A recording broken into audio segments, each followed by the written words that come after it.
आज हम लोग जीव विज्ञान के विषय में चर्चा करेंगे। बायोलॉजी, जिसको आप लोग कहते हैं जीव विज्ञान।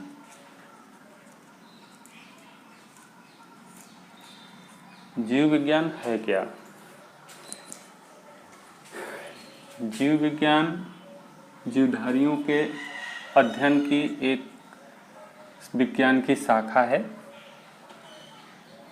जिसमें दो भाग हैं, जिसको दो भागों में बांटा गया है। एक आपका है जूलॉजी, जिसको हम लोग कहते हैं जंतु विज्ञान। दूसरा आपका है बॉटनी, जिसको हम लोग वनस्पति विज्ञान के नाम से जानते हैं। तो जीव विज्ञान है क्या? जीवों का अध्ययन, जीवधारियों का अध्ययन जीव विज्ञान कहलाता है। जीव विज्ञान को हम लोग समझ लेते हैं कि जीव विज्ञान में जीवों का अध्ययन कैसे होता है। देखिए, बायोलॉजी शब्द जो बना है, बायो प्लस लॉगस, दो शब्दों से मिलकर बना है। बायो का मतलब होता है लिविंग और लॉगस का मतलब होता है स्टडी। लिविंग मीन्स आपका जीव हो गया, लिविंग ऑर्गेनिज्म जीव हो गया। स्टडी माने अध्ययन, जीव अध्ययन, यानी बायो प्लस लॉगस दोनों मिला के हमारा कंक्लूजन ये निकला कि जीवधारियों का, जीव का अध्ययन, जीव का अध्ययन जीव विज्ञान कहलाता है। जीव विज्ञान जीवधारियों का अध्ययन है। अब यहाँ पर इसकी जो शाखाएं हैं, इसकी मुख्य दो शाखाएं हैं, एक जूलॉजी और दूसरा बॉटनी, जंतु विज्ञान और वनस्पति विज्ञान। जूलॉजी में जीव जंतुओं का अध्ययन किया जाता है, जबकि बॉटनी में वनस्पतियों का अध्ययन किया जाता है, पेड़ पौधों का, वनस्पतियों का अध्ययन किया जाता है। अब चर्चा कर लेते हैं हम लोग, जीव विज्ञान के जनक कौन है। जीव विज्ञान के जो जनक हैं ये हैं लैमार्क। जीव विज्ञान के जो जनक हैं ये लैमार्क और ट्रेविरेनस।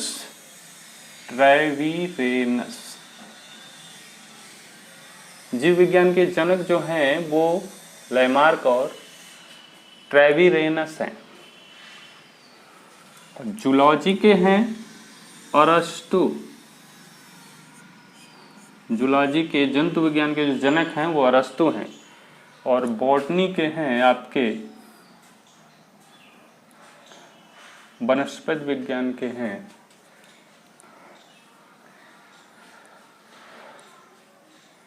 जीव विज्ञान के लैमार्क और ट्रेविरेनस, जूलॉजी के आपके अरस्तु और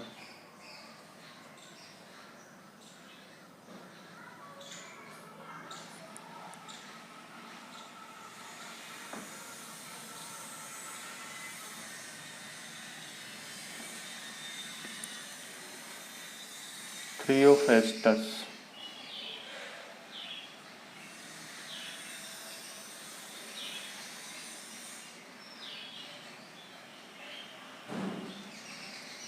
जीवधारियों का जो अध्ययन है वो जीव विज्ञान में, यानी जंतु विज्ञान और वनस्पति विज्ञान में किया जाता है। जंतु विज्ञान और वनस्पति विज्ञान दोनों को सामूहिक रूप से हम लोग जीव विज्ञान कहते हैं। अब जीव है क्या? जीव किसे कहते हैं, इसके विषय में थोड़ा सा जान लेते हैं। जीव, लिविंग थिंग्स, लिविंग ऑर्गेनिज्म।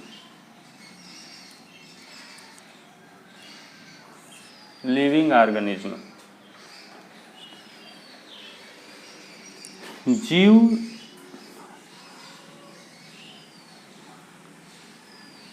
ऐसे जीवधारी हैं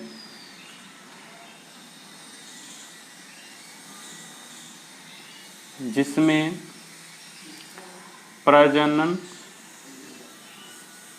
उत्सर्जन, श्वसन, जिसमें प्रजनन, उत्सर्जन, श्वसन,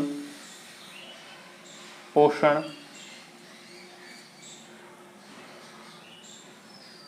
इत्यादि लक्षण पाए जाते हैं, जीवों में होता है ये, जबकि निर्जीवों में नहीं होता है। इसके बाद इनमें सबसे बड़ी बात यह है कि जीवधारियों में आंतरिक वृद्धि होती है। आंतरिक वृद्धि, जीवधारियों में आंतरिक वृद्धि होती है, क्योंकि आंतरिक वृद्धि से ही जीवधारियों का वृद्धि और विकास होता है।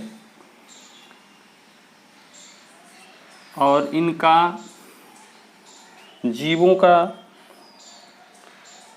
संरचना,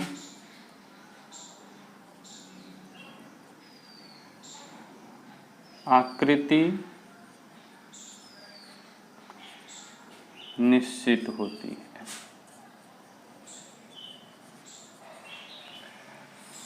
ये जीवों के लक्षण हैं। और निर्जीव का सभी इसके विपरीत होता है। निर्जीवों में प्रजनन, उत्सर्जन, श्वसन, पोषण इत्यादि जो प्रोसेस हैं, इत्यादि प्रक्रियाएं हैं, ये सब नहीं होती हैं। निर्जीवों में आंतरिक वृद्धि नहीं होती है। निर्जीवों का आकृति, संरचना ये कभी भी निश्चित नहीं होता है, ये बदलता रहता है। अब हो गया आपका सजीव का लक्षण और निर्जीव का लक्षण।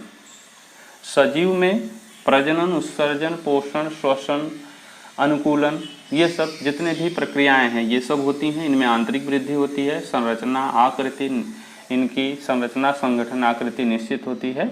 इसके विपरीत जितनी भी हैं वो सब प्रक्रियाएं सब निर्जीवों में होती हैं। अब देखिए, ऐसा है कि 19वीं सदी तक चर्चा, वैज्ञानिकों के पास ये चर्चा रहा कि इस पूरे ब्रह्मांड में सबसे सूक्ष्म जीव जो है वो बैक्टीरिया है। बैक्टीरिया है। इसके पहले एक बात हम आपको बता दें कि निर्जीव और सजीव के बीच की जो कड़ी होती है वो वायरस कहलाता है। अभी हम चर्चा किए निर्जीव और सजीव, निर्जीव और सजीव। तो निर्जीव और सजीव के बीच की जो कड़ी है वो है आपका वायरस। वायरस इस ब्रह्मांड का सबसे स्मॉलेस्ट माइक्रो ऑर्गेनिज्म ये वायरस है।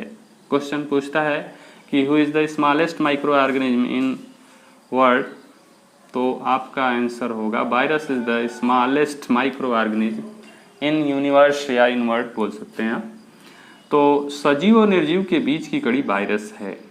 वायरस इस दुनिया का सबसे सूक्ष्म जीव है। अब वायरस के विषय में हम लोग चर्चा करेंगे, लेकिन थोड़ी सी जानकारी बैक्टीरिया के विषय में बताते हैं, उसके बाद वायरस। 19वीं और 18वीं और 19वीं सदी में, 19वीं सदी तक सभी वैज्ञानिकों को यह मालूम था कि बैक्टीरिया ही सबसे सूक्ष्म जीव है इस दुनिया का। बैक्टीरिया को सब लोग सूक्ष्म जीव 18वीं 19वीं सदी तक मानते थे। बैक्टीरिया ही सबसे सूक्ष्म जीव है। लेकिन 20वीं सदी में ऐसे कुछ रोग उत्पन्न हुए जैसे खसरा, पोलियो, इन्फ्लुएंजा। वैज्ञानिकों ने खोजा तो 20वीं सदी में पाया कि बैक्टीरिया से भी छोटा जीव इस संसार में मौजूद है, जिसको उसने वायरस का नाम दिया। अब यह 20वीं सदी में क्लियर हो गया था कि बैक्टीरिया सबसे सूक्ष्म जीव इस ब्रह्मांड का नहीं है। सबसे सूक्ष्म जीव इस ब्रह्मांड का कौन है? वायरस। वायरस को सब लोग मानने लगे 20वीं सदी में कि वायरस ही सबसे सूक्ष्म जीव है। अब वायरस की खोज कैसे हुई इसके विषय में हम लोग चर्चा करेंगे। वायरस की खोज, वायरस की खोज, वायरस की खोज, वायरस की खोज का श्रेय जो हो जाता है उनको एक वैज्ञानिक हैं इवानोव्स्की, इवानोव्स्की एक वैज्ञानिक हैं इवानोव्स्की। इन्होंने वायरस को खोजा था 1892 में। 1892 में इवानोव्स्की ने वायरस की खोज की। अब वायरस की खोज कैसे की इसके विषय में हम बताते हैं। इवानोव्स्की जो वैज्ञानिक थे उन्होंने देखा, पाया कि तंबाकू का एक पौधा था। तंबाकू के पौधे को उन्होंने देखा और देखने पर उन्होंने अध्ययन किया कि इस तंबाकू के पौधे की जो पत्तियां हैं वो टेढ़ी मेढ़ी हो गई हैं। कुछ जगह क्लोरोफिल नहीं है, पीला हो गया है, कुछ जगह पत्तियां चितकबरी हो गई हैं, यानी चितकबरी का मतलब वहां से क्लोरोफिल उसका गायब है। तो यह एक आपके सामने ये दिखाया जा रहा है, टोबैको लीफ यहाँ लिखा है, ये टोबैको लीफ है जो कि वायरस द्वारा यह ग्रसित है। और वो कौन से वायरस के द्वारा ग्रसित है ये आपके बगल में दिखाया गया है, TM भी यहाँ लिखा है। इसका फुल फॉर्म है tobacco, tobacco mosaic virus, TMV tobacco mosaic virus यहाँ पर आपका स्ट्रक्चर बना हुआ है। इवानोव्स्की वैज्ञानिक 1892 में उन्होंने देखा कि ये टोबैको मोज़ैक वायरस से ग्रसित यह एक टोबैको की लीफ है जिसमें जगह जगह क्लोरोप्लास्ट गायब हो गया है, क्लोरोफिल।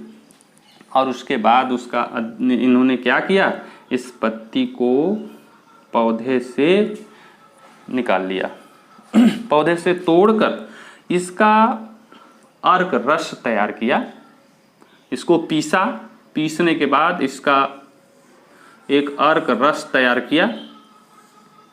और रस तैयार करने के बाद इन्होंने लुई पाश्चर द्वारा एक बहुत महीन झिल्ली जिसको हम लोग बोलते हैं पोर्सेलीन झिल्ली, लुई पाश्चर ने इसको बनाया था। तो पोर्सेलीन झिल्ली से इसको छाना। पोर्सेलीन झिल्ली से ही क्यों छाना? अब आपके दिमाग में ये क्वेश्चन आ रहा होगा कि पोर्सेलीन झिल्ली क्या है। पोर्सेलीन झिल्ली ऐसी झिल्ली है जो बैक्टीरिया को, पोर्सेलीन झिल्ली लुई पाश्चर द्वारा निर्मित की गई थी जो बैक्टीरिया जो है इससे बैक्टीरिया छन जाएगा। लुई पाश्चर द्वारा यह निर्मित पोर्सेलीन जो झिल्ली है उससे बैक्टीरिया नहीं छनेगा। तो इस टोबैको मोज़ैक वायरस लीफ जो ग्रसित थी, इसकी पत्ती को उसने पौधे से निकाला, उसका अर्क तैयार किया, रस तैयार किया और वह लुई पाश्चर द्वारा निर्मित पोर्सेलीन झिल्ली से इसको छाना ताकि बैक्टीरिया न छन पाए। अब इसके बाद इस रस या अर्क को इन्होंने क्या किया,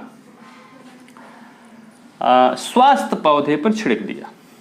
8 से 10 दिनों के बाद इन्होंने देखा कि स्वस्थ पौधे पर इन्होंने छिड़काव किया। तो 8-10 दिन के बाद इन्होंने देखा कि जो स्वस्थ पौधे की जो स्वस्थ पत्तियां थी वो भी रोग से ग्रसित हो गई। कहने का मतलब ये हुआ कि ये चितकबरी हो गई, ये स्वस्थ पत्तियां थी वो भी चितकबरी हो गई, वहां से क्लोरोप्लास्ट उनका गायब हो गया, उनमें धब्बे पड़ गए।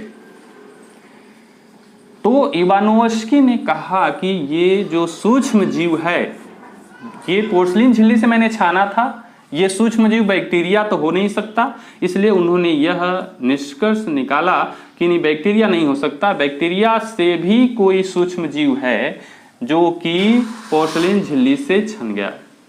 अब उसका नाम उन्होंने वायरस बताया कि यह वायरस है। तो इस तरह से हम लोग देखें कि वायरस की खोज इवानोव्स्की नामक वैज्ञानिक ने 1892 में तंबाकू के पौधे से इस वायरस को खोजा था, इसलिए उसका नाम इन्होंने रख दिया टोबैको मोज़ेक वायरस। जो संरचना में आपके दिख रही है, इसमें एक आरएनए हेलिक्स है, सिंगल स्ट्रैंडेड है, और ये जो प्रोटीन की लेयर है, यहाँ कैप्सिड लिखा है, ये प्रोटीन है, प्रोटीन। यानी कुल मिला के कहने का मतलब अगर आप हमसे चर्चा करेंगे तो कि वायरस है क्या, तो वायरस में कुछ है नहीं। वायरस का संरचना की अगर चर्चा करेंगे तो हम लोग यहाँ देखेंगे कि ये आरएनए हेलिक्स है, सिंगल स्ट्रैंडेड, और आरएनए सिंगल स्ट्रैंडेड होता ही है, और ये कैप्सिड है, कैप्सिड का मतलब प्रोटीन। प्रोटीन को यहाँ पर टीएमबी के केस में कैप्सिड, इसकी लेयर, प्रोटीन की लेयर को कैप्सिड कहा जाता है। तो इस टीएमबी की पूरी संरचना में आप देखें कि क्या है, आरएनए है और प्रोटीन। तो कुल मिला के यह क्लियर हो गया कि वायरस की संरचना में क्या है, RNA covered by protein layer. ये आरएनए हो गया और ये हो गया आपका प्रोटीन, और प्रोटीन का मतलब कैप्सिड हम लोग जान गए। तो कुल मिला जुला के यह क्लियर हो गया कि वायरस की संरचना क्या है, RNA covered by protein layer. ये हो गया आपका वायरस की संरचना। यहाँ पर संरचना में आपको दिखाया गया है टोबैको मोज़ेक वायरस का। अब ये जो वायरस है, वायरस का चर्चा हमने अभी किया, तो उसमें यह क्लियर हुआ कि वायरस जो है सजीव लक्षण भी होता है और निर्जीव लक्षण भी होता है। तो मैंने आपसे कहा कि सजीव और निर्जीव की कड़ी किसको कहा जाता है, तो आप कहेंगे सजीव निर्जीव की कड़ी वायरस को कहा जाता है। Virus is the connective link of living organism and non living organism. इसको आप दिखा सकते हैं, ये सजीव हो गया और ये आपका निर्जीव हो गया। तो हम चर्चा कर लेते हैं कुछ निर्जीव और सजीव लक्षण में। तो यहाँ देखिए सजीव का लक्षण क्या है। सजीव लक्षण, वायरस के जो लक्षण हैं वो सजीव और निर्जीव कैसे हैं। तो सजीव लक्षण क्या है, वायरस केवल सजीव में ही सक्रिय होता है और निर्जीव में यह केवल परजीवी के रूप में रहता है। सजीव लक्षण है, वायरस के सजीव लक्षण है कि यह सजीव में सक्रिय रहता है। निर्जीव की अगर बात करेंगे तो यह परजीवी के रूप में रहेगा। दूसरा लक्षण इसका है, सजीव कोशिका के अंदर यह केवल, वायरस जो होता है वह केवल सजीव कोशिका के अंदर ही जनन करता है, प्रजनन करता है, अपने समन संतान पर करता है, केवल सजीव कोशिका में, निर्जीव में नहीं कर सकता। अब देखिए सजीव, इसमें सजीव की भांति आरएनए या डीएनए होता है, या तो आरएनए होगा या तो डीएनए। वायरस में सजीव की भांति इनकी संरचना, माप, आकृति अस्थायी होती है।